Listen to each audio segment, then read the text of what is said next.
Welcome to Finance Deep Dive. It's a wild world out there economically, right?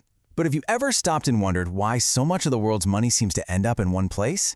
Well, today we're digging into exactly that. The powerful forces that make the United States this, ultimate magnet for global cash. So yeah, that's the big question for this video, and it's kind of simple on the surface, but wow, it gets complex fast. With all the competition and everything shifting around the globe, why does all that money just keep ending up in the United States? Well, the short answer is pretty straightforward. When it comes down to it, the US just offers this mix of safety, easy access, and, profit potential that you just can't find anywhere else, at least not right now. So let's really break down what that means. Okay, first up, let's talk about what I like to call America's financial gravity. Seriously, it's like this massive force pulling everything towards it.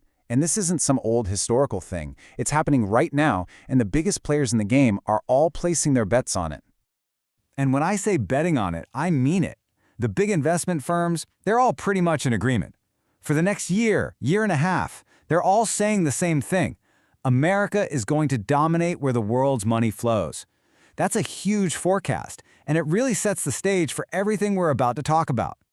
So, the really interesting part is why, right? Why is the US so dominant? It's definitely not just luck. It all comes down to three incredibly strong pillars holding the whole thing up. And here they are, the big three. You've got unmatched liquidity, you've got higher returns, and of course, the powerhouse that is the US dollar. Let's dive into each one, and we'll start with liquidity. So what exactly is liquidity? Let's keep it simple. Imagine you have a ton of money, like billions, and you need to buy or sell something. Liquidity means you can do that easily without totally wrecking the price. If you're a giant pension fund, for example, this isn't just nice to have, it's absolutely essential. And that's exactly where the US wins, hands down. The markets for US stocks, for corporate bonds, for treasuries, they are just deeper and more reliable than anywhere else on Earth. Seriously, no other country can handle someone throwing billions of dollars around in a single day with that kind of efficiency. It's just a different league. All right, let's move on to pillar number 2, returns. Or if you want to use the fancy Wall Street term, yield. This is the money you actually make from your investment, the interest, the dividends. At the end of the day, that's what it's all about, right? Making your money work for you.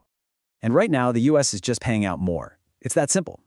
After the Federal Reserve went on that aggressive streak of hiking interest rates, the return you get on US assets just shot way past what you could get in Europe or most of Asia. And what's really crucial to get here is that it's not just one thing driving this. Sure, the Fed raising rates is a big part of it. That makes holding dollars way more attractive. But you have to combine that with the fact that US companies are still making strong profits and the economy has been surprisingly resilient. You put all that together, that's a powerful recipe for better returns. Okay, and that brings us to the third, and let's be honest, probably the most famous pillar of them all, the US dollar. We've heard people talking for years about de-dollarization, right? This idea that the world's going to move on from the dollar. But the reality is, its dominance is still just undeniable. Think about it. The dollar is the backbone of global trade. It's what central banks all over the world stuff into their reserves. It's the default currency for just about any major international deal.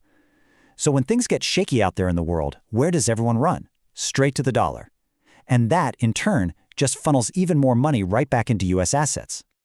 But this isn't just about the day-to-day trading of stocks and bonds. If you want to see where the really big, long-term money is going, I'm talking about private capital, the cash that's building companies and infrastructure for the next couple of decades. Well, that story is even more dramatic. Just look at this.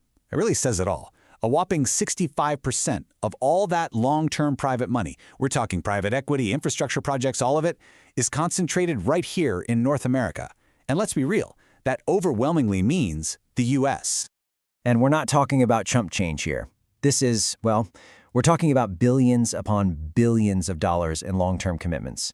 This isn't the kind of money that gets scared and runs away overnight.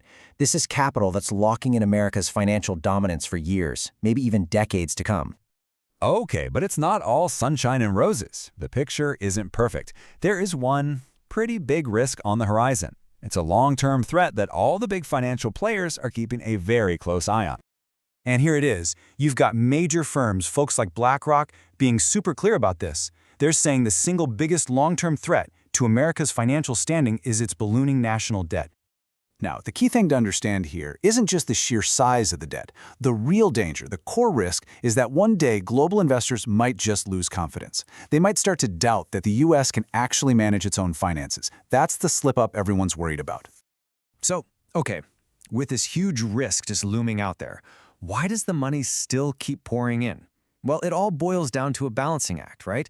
And for now, the good stuff still heavily outweighs that one big bad. So, on one side of the scale, you've got all those powerful pull factors we talked about, that unmatched liquidity, the higher returns, the mighty dollar, and just this deep-rooted trust that investors have. And on the other side, that growing national debt. Right now, that scale is still tipped way, way in America's favor. And that's really the bottom line, isn't it? Even with the risks, global investors are making a very calculated bet. They're looking around the world and betting that, for now, there's just no other game in town. No other economy can match America's sheer scale and its ability to pump out steady returns. The real question is, for how long can that bet keep paying off?